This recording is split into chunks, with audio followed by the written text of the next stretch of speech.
Uh-oh. I know God got a plan for me, but I don't know what it is. Hopefully to have a beautiful wife and a couple kids. So many things trying to hold me back in this world. Plus life's so much harder when you black in this world. I'm just trying to give my family much better position. People disguising as friends, they my competition. I'm on a mission, pressure risen. Try to hit my partners off the bat, they too busy to listen. Can't drop the ball, some hating on me, others waiting on my downfall. Never know how long we got here, so I'm in a rush. People think they untouchable till they get touched, Ain't no limit to the struggles life will bring, but every day I be hustling, doing my little thing. I ain't trying to play the victim, I never ask this question. Could you pray for me? Everybody. I know God got a plan for me, but I don't know what it is. I'm just out here trying to handle my biz. I know God got a plan for me, but I don't know what it is. I'm just out there trying to handle my What you say? I know God got a plan for me. Hold up. I know God got a plan for me. I know God got a plan for me, but I don't know what it is. I'm just out trying to handle my business. I know God got a plan for me. I don't know what it is. I'm just trying to hit the hand on my business. I know God got a plan for me, but I don't know what it is. I know God got a plan for me. And the enemy been coming at my head lately. Seem like every bird want my bread lately. Too many people in my city found dead lately. And my girl been leaving me on red lately. I ain't even tripping. One of God's soldiers, chip on my shoulder, size of a boulder. Told you, showed you, love you, support you. You can't be trusted, cut you off like I don't know you, outgrow you. Try for what I showed you. Go now, get right, put on for the coach. Delivering that music that my fan base felt. Don't know how to make the butter on your pancakes melt. People be complaining, and they dealt. Cause they lack perspective and don't understand they self. Only getting one life, I know I'm too blessed. I keep my threes up, everybody say I know God got a plan for me, I don't know what it is. I'm just out here trying to handle my What's up? I know God got a plan for me, but I don't know what it is. I'm just out here trying to handle my business. I know God got a plan for me. I know God got a plan for me. I know God got a plan for me, but I don't know. I'm just out here trying to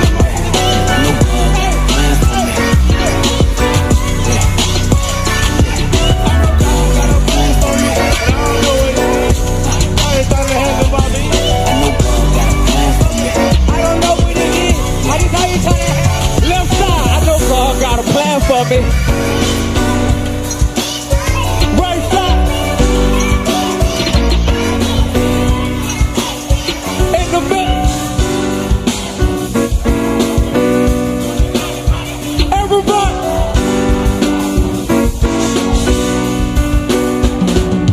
Peace and love, y'all. I'm D1. Peace.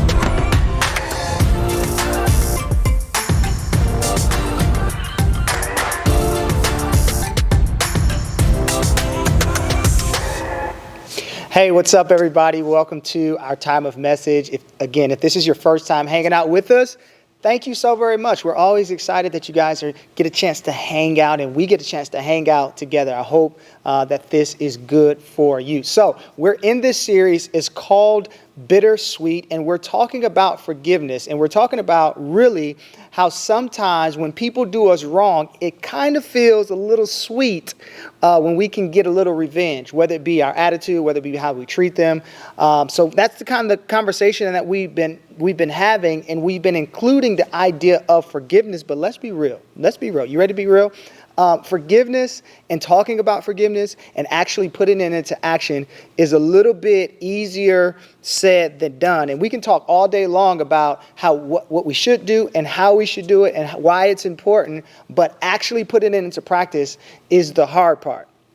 So And you know what this is like. So maybe you know how it is when you've put some food in the refrigerator and you've had a long day at school, a long day at practice, and you're on your way home, only to find out that somebody ate the food that you put away in the refrigerator. Like, it would make you feel some type of way about your little brother or your little sister that ate your food, right? And so it's a little bit easier said than done when we talk about forgiving, because you don't feel like forgiving in that moment, right? Or maybe when you find out that your friends are in a group chat and they're texting, but you find out that there's really another group chat, and so they mistakenly put your name in the group chat and they send it to you talking about you.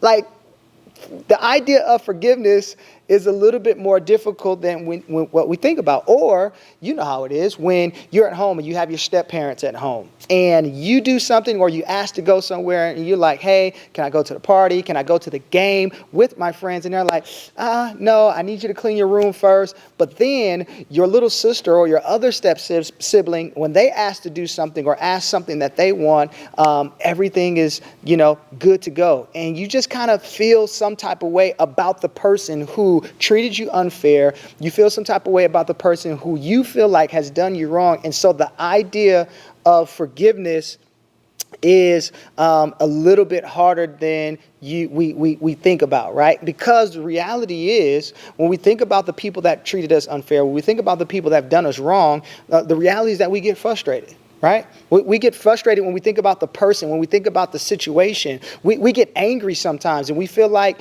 slamming the door or punching a wall, or you act like you bumped to slam the door, but you really just kind of close it silently because you got those kind of parents.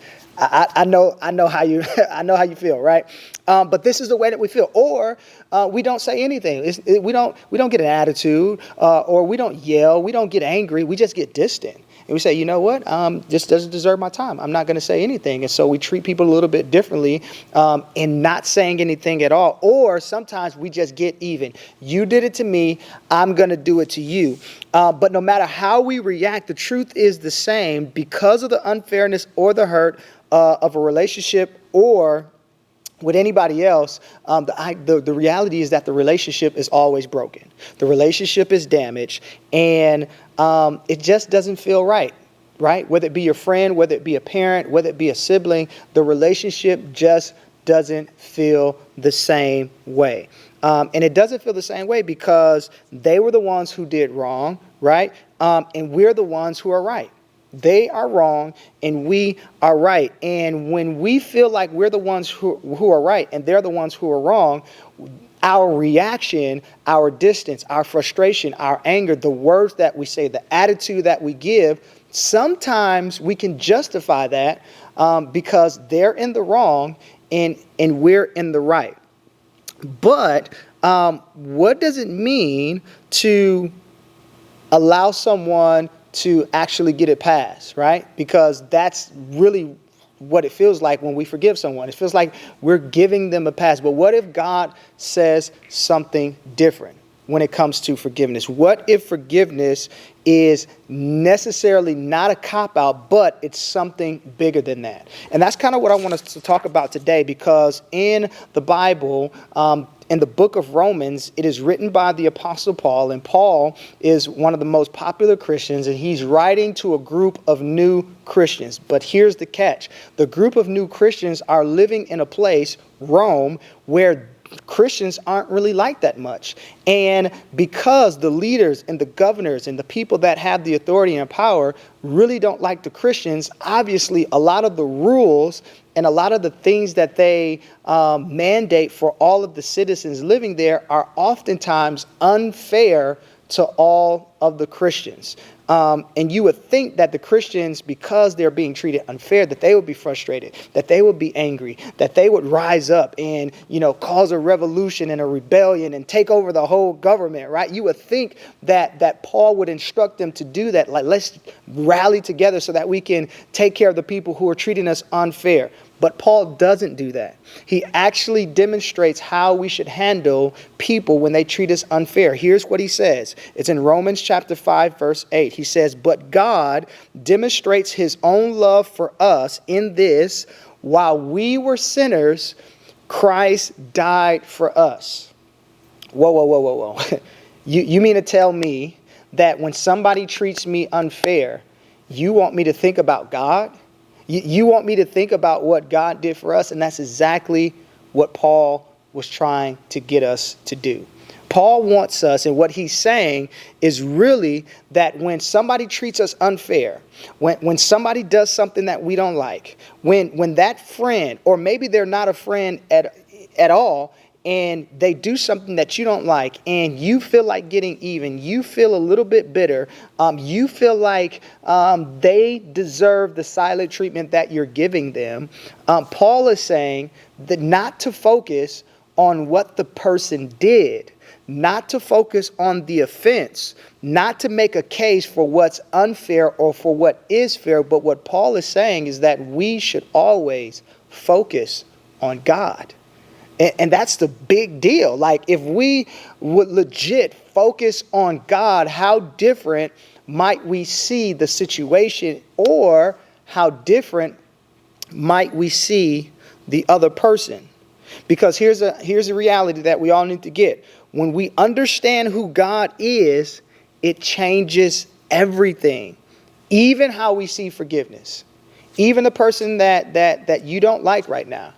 Even the parent that you really want to give the silent treatment. Either the little brother or the little sister or the stepsister or the stepbrother that you wish wasn't a brother or sister at all. Let's just be real.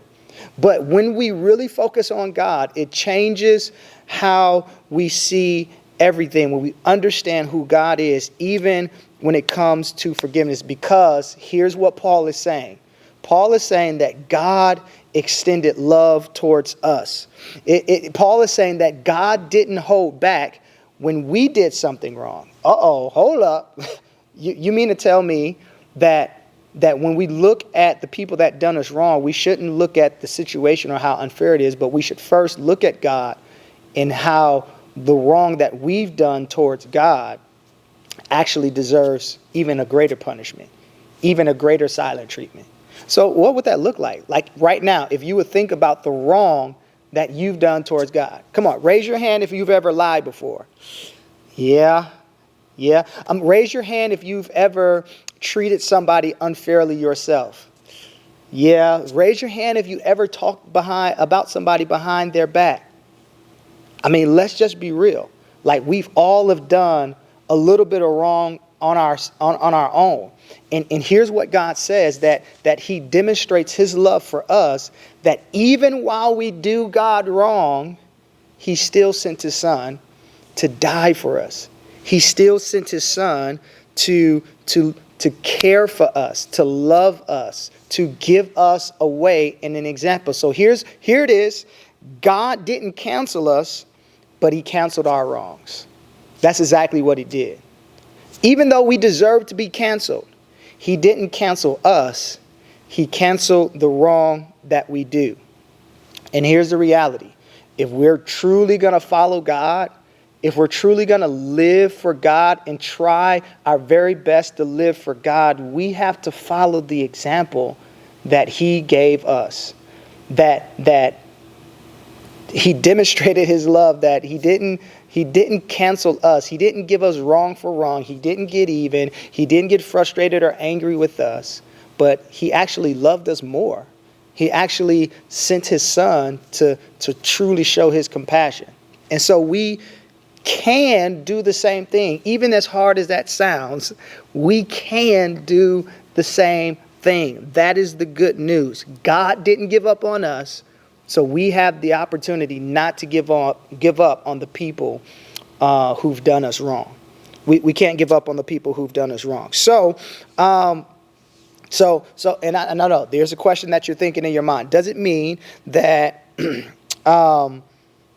do we not see how other people have hurt us? Is it that we don't pay attention to the people that have hurt us?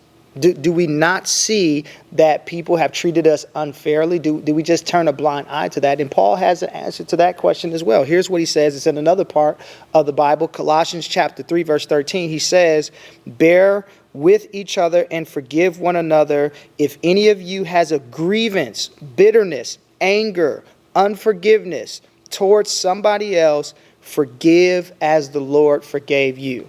So here's what Paul is saying. The more we focus on God and not the situation that we thought was unfair, the more or the better we have an opportunity to actually forgive somebody who's treated us wrong and actually show the love of Christ in our lives. And that is the best example that we could do, because it shows other people what God has done for us. Here's what I mean by this, right? Okay, don't laugh, okay, please.